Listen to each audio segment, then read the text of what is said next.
Welcome everyone to the annual Coz3D Did We Actually Get Anything Done This Year spectacular. It's the end of 2025, and let me tell you, it's been a ride. A 3D printed, filament covered, plastic welded ride. I'm your host Kyle, and if you're like me, you've spent the past 12 months wading through a sea of support material and trying to convince your family that the smell of hot plastic is just how progress smells. But we did it. We created, we fixed, we traveled, and we adjusted a surprising amount of spicy foods. So let's look back at 2025 progress from Coz3D and see what we made.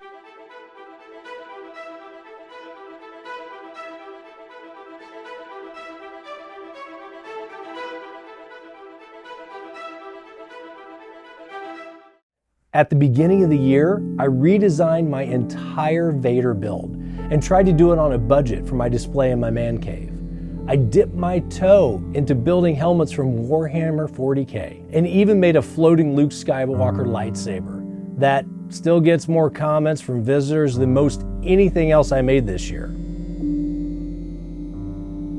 April 2025 was when we went international. We hit up Star Wars Celebration Japan, where we met so many cool people and ate some of the best food I have ever had. We didn't just go international, we stuck close to home too.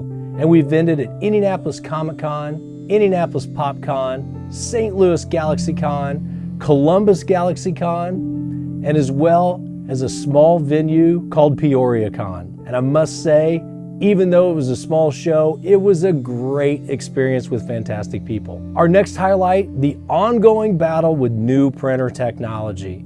We reviewed the large ComGrow T500, and I discussed my love-hate relationship with that printer, as well as the K1 Max and the K2 Plus. Being the huge Star Wars fan that I am, we built a ton of Star Wars related helmets, props, even life-size displays.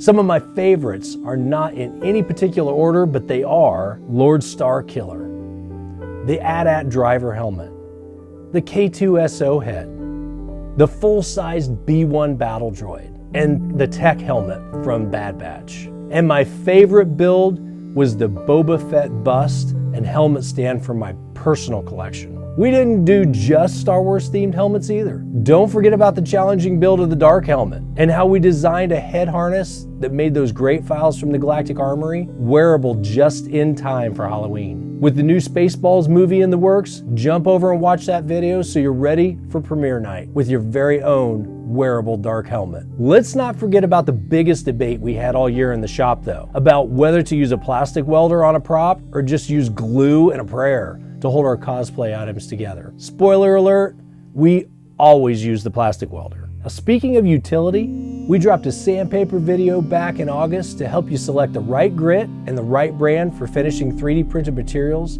as well as a video detailing and comparing different primers. And what we found was the best of the best. Let's not forget about the 7.5 foot tall Wookiee I obtained from Home Depot, and how much joy that has brought me every single time I see it in my man cave. Keep your eyes open for those to go on sale hopefully after the holidays and the New Year's over. While on the topic of Home Depot, the project that proves you don't need expensive materials to be an elite builder, the Home Depot Holiday Stormtrooper mods we made this year really transformed it from looking pretty okay to turning him into a respectable member of the Imperial ranks, all thanks to a few 3D printed parts and some elbow grease. And don't forget, we have the helmet conversion parts free for download on Thingiverse. Find the video, and the link is in the description to the files. And finally, the project that I personally had the most fun doing with Connor and Seth from Beyond the Dune Sea, I put on my 25 years in the making Boba Fett costume and filmed an intro with them on one of their tier list videos.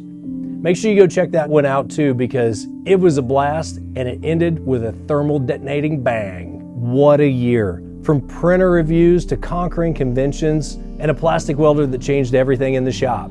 2025 was about growth, sanding, and friends. We wouldn't be able to turn plastic into fun without you, the community. Thank you for every view, for every like, and for every comment. And thank you for choosing to support what we do. Now get ready for 2026. We have bigger prints, weirder mods, and definitely another printer review on the way. And until then, keep those build plates clean, your filament dry, and your workbench full of projects. Again, from Coz3D to you, thank you so much.